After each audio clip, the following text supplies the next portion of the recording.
As I pass through my incarnations in every age and race, I make my proper protestations to the gods of the marketplace.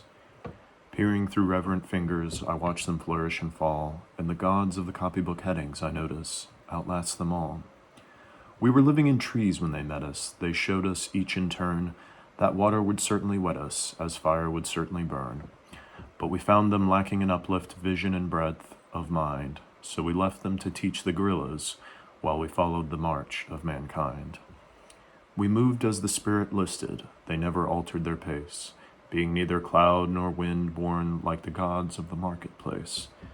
But they always caught up with our progress, and presently word would come that a tribe had been wiped off its ice field, or the lights had gone out in Rome. With the hopes that our world is built on, they were utterly out of touch. They denied that the moon was Stilton. They denied she was even Dutch. They denied that wishes were horses. They denied that a pig had wings. So we worshipped the gods of the marketplace who promised these beautiful things. When the Cambrian measures were forming, they promised perpetual peace. They swore if we gave them our weapons that the wars of the tribes would cease. But when we disarmed, they sold us and delivered us bound to our foe, and the gods of the copybook heading said, "Stick to the devil, you know." On the first feminine stanzones, we were promised the fuller life, which started by loving our neighbor and ended by loving his wife, till our woman had no more children and the men lost reason and faith. And the gods of the copybook heading said, "The wages of sin is death."